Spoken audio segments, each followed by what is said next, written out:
Bonjour, je viens vous présenter ma capsule narrée titrée Évaluation des phénomènes climatiques à Haïti de 1816 à 2020, les dégradations et les vulnérabilités qui en résultent. Mon nom est Weldy Saint-Felix et dans le cadre du cours de changement climatique, conséquences, adaptation et vulnérabilité dirigé par la professeure Laura Dallot. Je vais vous présenter le plan de ma présentation. Tout d'abord, un chapitre d'introduction, méthodologie de recherche, chapitre résultats et discussions, perspectives d'adaptation à court terme et conclusion. Maintenant, dans notre premier chapitre, comme vous le savez bien, durant ces 2 dernières décennies, les catastrophes naturelles au niveau mondial sont devenues plus fréquentes et elles provoquent des phénomènes tels que inondations, glissements de terrain, ouragans, cyclones, sécheresses et tempêtes tropicales. Mais les aléas climatiques menacent la planète en général. Bien. Cependant, les chercheurs et les institutions du domaine reconnaissent la proportionnalité d'atteindre plus gravement les populations pauvres des pays en développement vivant dans des zones à risque comme certains pays de l'Afrique, de l'Amérique et des Caraïbes. Je vous parle tout ça, c'est juste pour arriver ici dans la présentation de ma région d'études qui est Haïti, qui est située dans les Caraïbes, à l'ouest de l'océan Atlantique, connu sous le nom de bassin cyclonique. Selon l'IRC, qui est Indice des risques climatiques, en 2017, a placé Haïti en 3e position parmi les pays en développement les plus touchés entre 1996 et 2015 par des catastrophes climatiques très exceptionnelles. Pour cela, nous avons pour objectif dans ce rapport de chercher à comprendre comment les phénomènes météorologiques sont exacerbés par le changement climatique sur le territoire haïtien en vue d'attirer l'attention des décideurs sur la nécessité d'une politique d'adaptation rapide et même urgente. Pour mieux cerner notre étude, nous nous appuyons sur les questions de recherche suivantes. Comment évoluent les tendances de ces phénomènes au fil du temps à Haïti? Deuxièmement, quel est le niveau de vulnérabilité du pays face aux catastrophes climatiques? Et troisièmement, quelle est la gravité des conséquences de ces aléas climatiques sur la population haïtienne? Pour répondre à ces questions et à notre objectif, nous avons adopté une méthodologie divisée en 2 parties. Premièrement, une approche considérée. Dans cette approche considérée, nous avons eu accès à des données secondaires, les cyclones ayant frappé Haïti de 1816 à 2020. Avec ces données, nous avons créé des figures et des tableaux. Deuxièmement, chaque figure et tableau, nous avons fait une discussion et cette discussion ont été basée surtout sur la fréquence, la vulnérabilité et les conséquences sur la population haïtienne. Certaines figures ont été créées sur le logiciel QGIS 3.10 et les tableaux dans Excel 2019, mais certaines images figures ont été aussi téléchargées d'Internet sur des sites officiels. Notre deuxième partie de recherche qui est la limite de la recherche.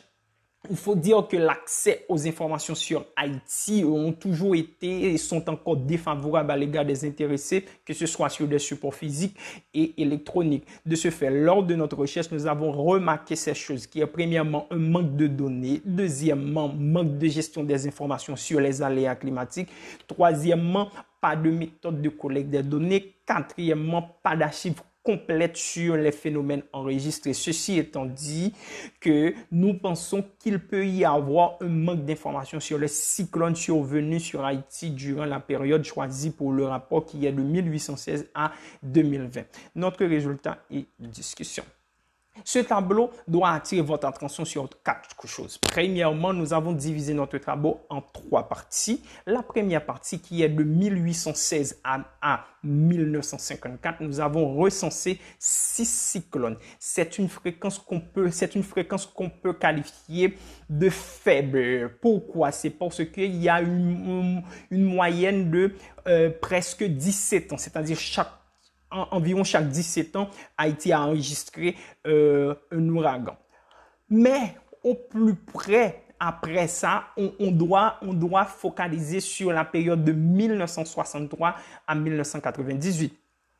Et Dans cette période, nous avons déjà enregistré 8 catastrophes. 8 catastrophes pour une moyenne de 5 ans. Déjà, on a vu l'augmentation de la fréquence des phénomènes. Mais le pire, c'est de 2004 à 2020, la fréquence a augmenté autant que le pays a enregistré plus de 2 catastrophes dans une même année, soit une moyenne d'un an, c'est-à-dire chaque un an, on enregistre au moins une catastrophe en moyenne.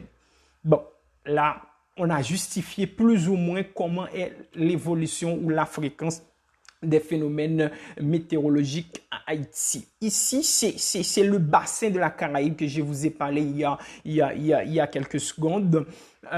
Ici, on voit Haïti dans le bassin des Caraïbes et les différentes trajectoires des cyclones ayant frappé Haïti, ayant frappé le bassin et depuis 1851 à 2015. Ici, Haïti de plus près, seulement Haïti, voici les trajectoires des cyclones, des ouragans ayant frappé ou menacé Haïti de 1950 à 2016. Tous ces traces-là, ce sont les trajectoires des cyclones. La vulnérabilité et conséquences des ouragans sur Haïti.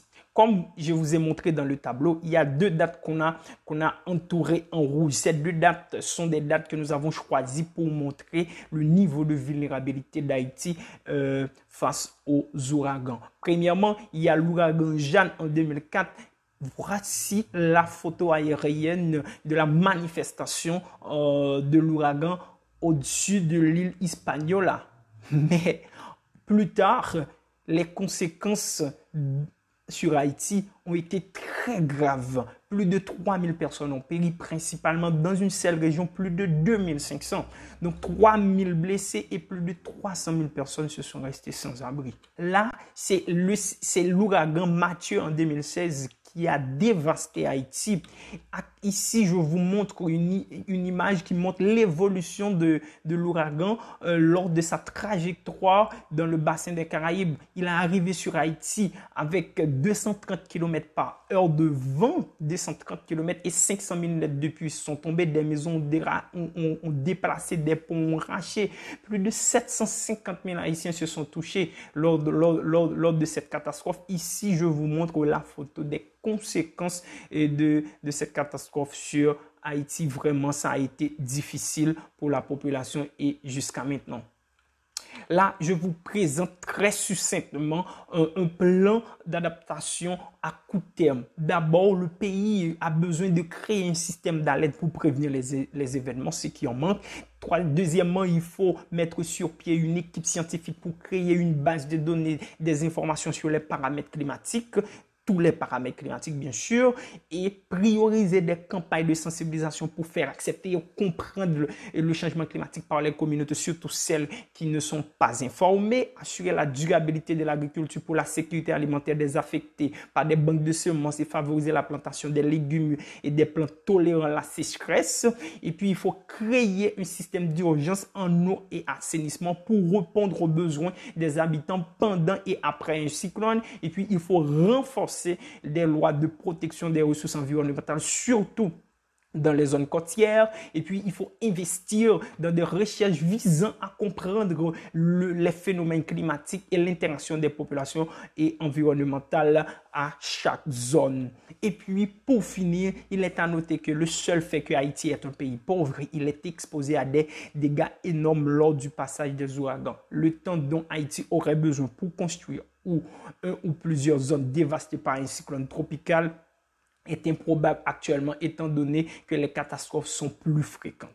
Donc le pays en a besoin plus que jamais un système d'adaptation à court terme comme celle que nous venons de présenter et à long terme très fonctionnel pour minimiser les impacts de ces phénomènes météorologiques. Sur ce, je vous remercie et je vous dis à la prochaine.